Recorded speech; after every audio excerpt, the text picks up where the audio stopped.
My God, I hate drugs. Government troops overran today a camp of the ISIS-linked Maute group in Sultan Dumalondong, Lanao del Sur. Troops found notebooks, personal belongings, and a black flag in the camp, located 50 kilometers from Marawi City. Yesterday, government forces clashed with remnants of the extremist group.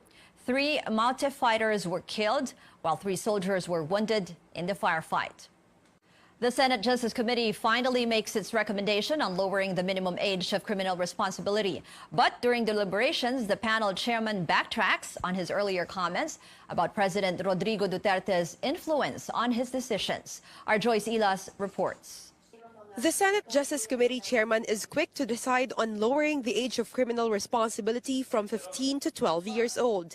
And Committee Chairman Dick Gordon's basis for lowering the age? Because that's what I feel. I'm the chairman because that's what I see. The whole world is at 10, 9, 7. Why should I go to 15 just to satisfy the people who want to say, oh, we won? Days before the hearing, Gordon said he favors a lower minimum age in line with the president's request. You have to make him win. Galit na galit yung tao eh. Nakita ko talaga. Ako, makita niyo yung mukha ng presidente. Galit talaga siya sa drugs eh. Gordon delivers a similar line during the hearing on Friday. Okay, you want to win? You win. Sige, tingnan natin kung papayagan na magbibigay ng budget yung iba dyan. I hope you can read between the lines of what I'm saying. But when reporters asked for clarification, a change in Gordon's tune. Hinirequest si President Duterte yan eh. Hindi naman ako pasunod-sunod eh. Sabi pa nga, 9 eh. Sabi ko, hindi, 12 tayo. At the hearing, government officials and civil society groups agree there is a failure in carrying out the juvenile justice law. Children in conflict with the law should be brought to reformation centers called Bahay Pag-asa. But the Commission on Human Rights says that 2018 data show some children were detained in city jails in some provinces. Local government officials also admit they lack detention areas and facilities for children caught committing a crime. They also lack social workers to help these children. Psychologist Lian Alampay says lowering the minimum age of criminal responsibility might do more harm to children. The risk is higher that they will be repeating their offenses, as we have already discussed, because of poor implementation. So the problems will not be solved by lowering MACR. Meanwhile, the Philippine National Police and the Interior Department agree with lowering the minimum age to 12. Nag-spike yung pag-open ng crime at the age of 10 and up. So, especially even murder, meron na siya, and robbery and rape. Gordon plans to present his recommendation to senators in the plenary next week. Joyce Ilas, CNN Philippines.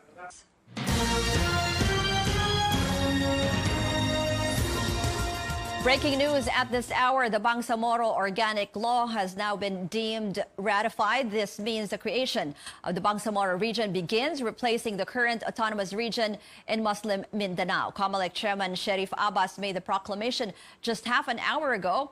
We have Trisha Tirada joining us live from the COMELEC headquarters in Manila. Trisha, can you tell us more about this? Well, Ruth, that is correct. 4 days after the plebiscite, the COMELEC announces that the Bangsamoro Organic Law is now deemed ratified. The National Plebiscite Board of Canvassers made this announcement just a few minutes before we went on the air. It took some hours before they finished the official tally.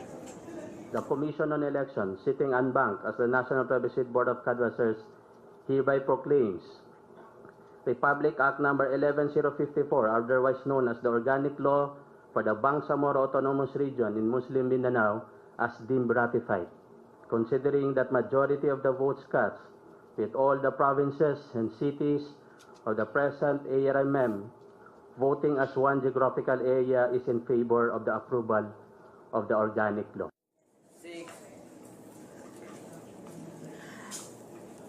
The COMELEC en banc says Cotabato City will join the Bangsamoro Autonomous Region after it garnered over 36,000 yes votes with 24,994 no votes. Isabela City will not be part of BARM after failing to achieve a double majority. Basilan voted to keep the city within the jurisdiction of the province and that happened because while Basilan voted in favor of Isabela City's inclusion in the BARM, Isabela had more no votes during the plebiscite. Now from here, COMELEC will submit its report to the President, to the House of Representatives, and the Senate. The official count took 2 days. It started yesterday with votes from Cotabato City, where the National Board of Canvassers questioned the difference of the total number of no votes in its Certificate of Canvasser COC and Statement of Votes or SOV. But the Tabulation and Audit Committee clarified today that there are no discrepancies in the COCs of Cotabato City. It turns out the city plebiscite canvassers just overlooked the second page, therefore failing to indicate the grand total of the number of votes. So the sum of all no votes for Cotabato City is still placed at 24,994. As for the second issue, on the total number of voters who actually voted, the Tabulation Committee found out that there were incomplete entries pertaining to the number of actual registered voters. So en banc says it was a formal defect. So as soon as issues with Cotabato City's COC was resolved, the national canvassers proceeded with the official count for Isabela City. But before the canvassing of votes for Isabela City actually took place, a concern was raised by a yes proponent.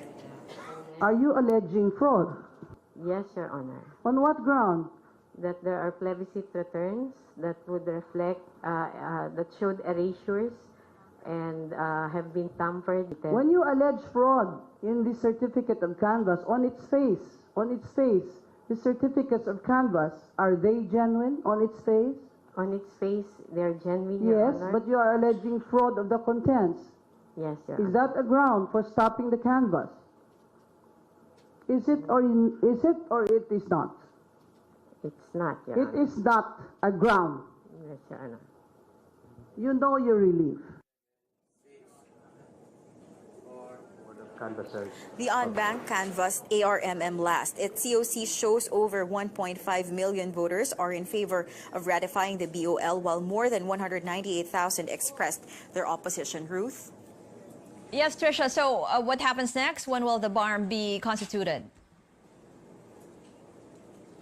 Well, Ruth, the BARM will start to take effect as soon as the President signs the resolution and appoints members of the Bangsamoro Transition Authority. And from here, also after they send out the resolution, copies of the resolution to the House of Representatives, Senate, and to the President, the February 6th plebiscite will still push through, but that will just be about the inclusions of other petition cities or those who want to be part of the BARM. Ruth?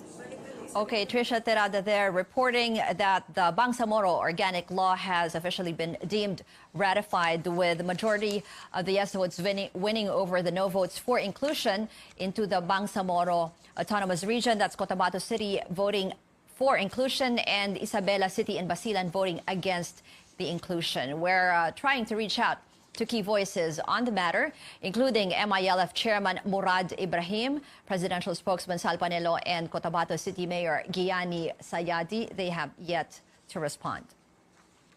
Moving on to another story, a protest against the lowering of the minimum age of criminal responsibility. Members of various opposition and religious groups took to the streets in Manila, denouncing lawmakers' proposal and what they call the injustices of the Duterte administration. Paulo Barcelon reports. Former government officials and church leaders gathered in Manila to denounce moves by Congress to lower the minimum age of criminal responsibility, as well as the president's insults on the Christian faith. Ex-Chief Justice Maria Lourdes Sereno and former DSWD Secretary Dinky Soliman say it's important for government to use a restorative instead of a punitive approach to address concerns regarding children in conflict with the law. They say the current Juvenile Justice and Welfare Act is sufficient to deal with these concerns. Kahit anong lohika ang gamitin mo, walang hustisya ang ganyang pananaw. Paano mo sasabing dapat sila maging socially responsible? Hindi nga sila pwede pang maglagta ng kahit anong kasunduan. So, baluktot ito. Restorative talaga dapat ang ating gawin sapagkat meron tayong kasalukuyang Juvenile Justice Welfare Act na nagsasabing 15 anyos pababa, kinakailangan ang mga nagkamaling mga 15 anyos pababa ay ating bibigyan ng pagkakataon muli na magbago. Leaders from various Christian churches also said values formation and involvement in church activities can contribute to people's well-being. Napakahalaga yon. Hindi lang sana sa mga bata, sa lahat na nagkasala sa batas, ang dapat pakikitungo natin ay restorative, hindi punitive, hindi paparusahan. Sa tingin ko, lalo-lalo na doon sa mga nakikita sa telebisyon, sa mga leaders ng ating lipunan, dapat sila ay nagiging magandang ehemplo din dahil yun ang nakikita ng ating mga kabataan. Meanwhile, through noise barrages, prayers, candlelight rites, and a symbolic human chain, protesters responded to tirades of the president against religious leaders and condemned what they call attacks against marginalized communities and the clergy. Organizers also said they plan to hold bigger interfaith protest actions throughout the year, including a Walk for Life event on February 16. The Manila Police District also estimates the crowd at tonight's rally at least 500 people. Paulo Barcelon, CNN Philippines.